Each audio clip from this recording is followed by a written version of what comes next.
Okay guys, current news of the day, literally, this just came out today on Sunday. New credit restrictions have taken effect today. The rules block companies from charging consumers or credit card holders $25 or more for late payment fees. And it also blocks credit card companies from charging you if you do not use your credit card for a certain amount of time. So that's pretty cool. It requires them to reconsider rate increases that have been imposed since January 1st, 2009. They are the final provisions of federal legislation that that have placed new restrictions on credit card interest rates and fees. Basically, what this means is that if you exceed your payments or your credit card limit of say $20, your payment will be $20. If you go $5 over, you pay $5. So basically what they're doing is that the amount that you go over will be your payment. It won't be if you go over $5 you have to pay $25 in overdraw fees.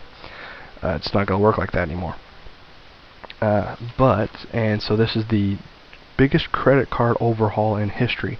From what I understand is that the credit card companies are finally realizing that people are starting to catch on to what the credit card companies have been doing for the past years, which are kind of scams, which means that for some of you who don't understand, it's not really legal for a company to charge you $30, $25 for a overdraft charge of that you go over your credit card limit of say $5 or a cent.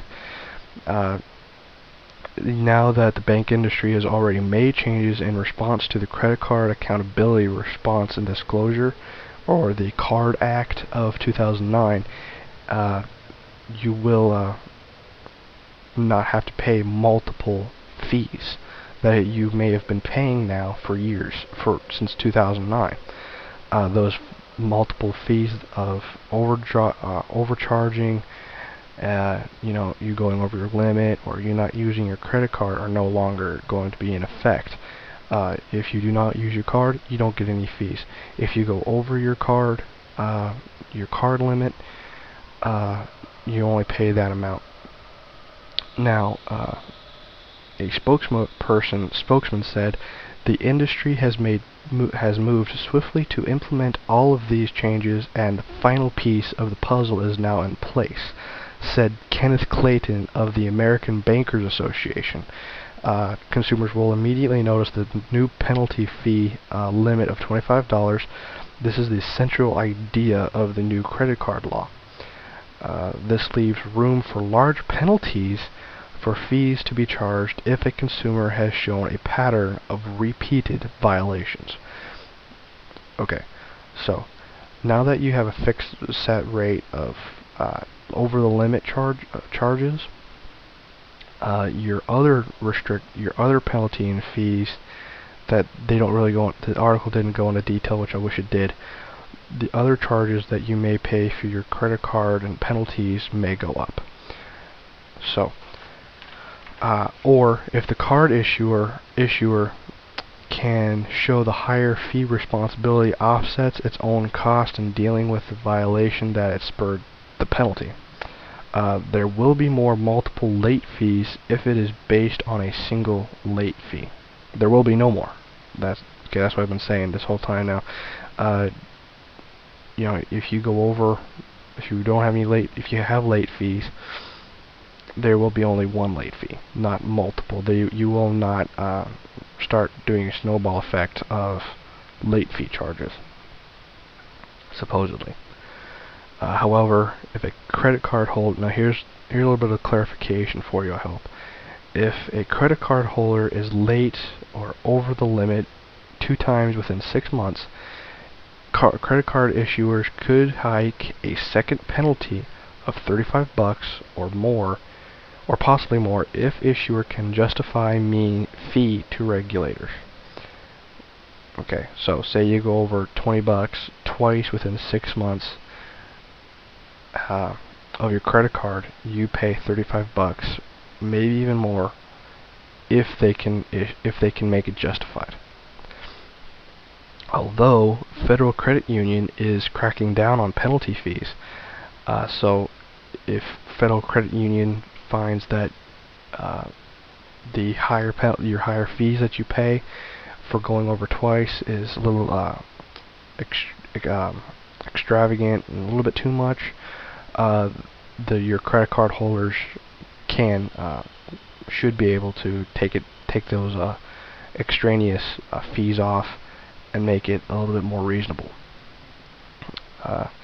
So interest rate hikes have not been addressed yet. The credit hikes that are imposed on consumers and violators who violate the terms, that hasn't been addressed yet. All that has been addressed right now is the overcharges that you have to pay. So a consumer who spends more than his credit card limit by $15 may face a $15 fee. That's good. But consumer could still face permanent penalty hike on his interest rate, which would apply to any future purchases. So once you go over once, you're stuck with it. So you will have some residual effects in future payments. That hasn't been addressed yet.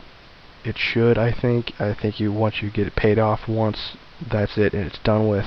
On to the next month. But credit card holders or credit card issuers, I feel, have the need to make sure that your past carries with you.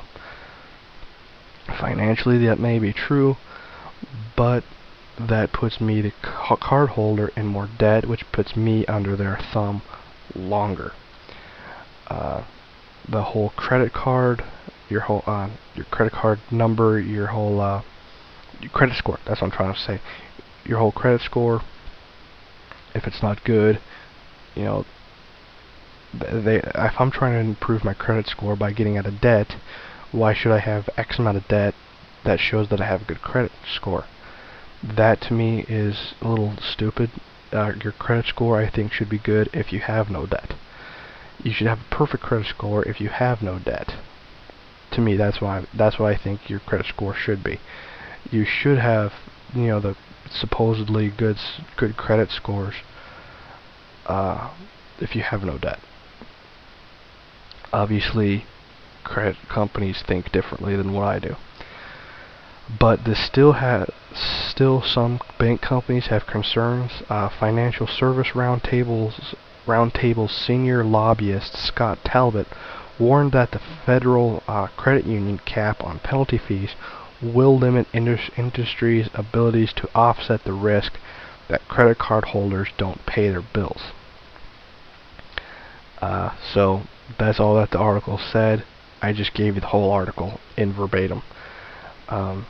Don't know much else to tell you other than the fact of this still raises up some questions for me of why do we need to pay issuers if we do not use the credit card, which that has been addressed now, so that's good.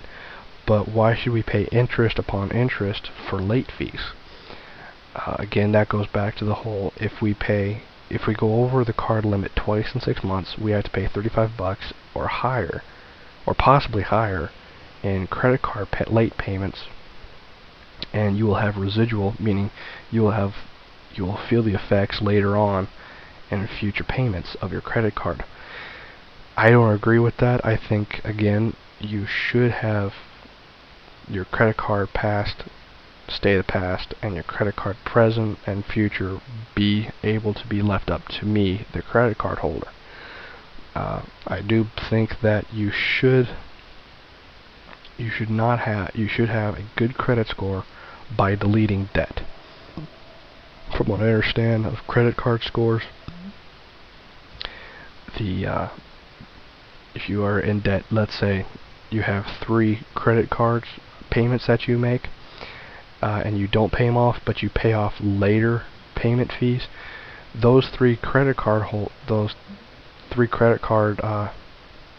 payments that you don't make could mean that you have good credit score, But if you do pay it off and you have no debt, that means you have no credit score. That doesn't make any sense to me. I personally think that if you have debt, you have no credit score, but if you have no debt, that means that you're on the positive side of things. That means, therefore, you can have a credit score. Life with the credit companies obviously is just messed up. So try to clarify me on some things of credit score. I'm interested in credit score, how you understand it and what it means. So to all of you who are starting school tomorrow or later this week, good luck to you. I hope you all have a good school year, and I should be doing a vlog tomorrow of my first day of school, and I will be looking up some more news for you. And so have a good day.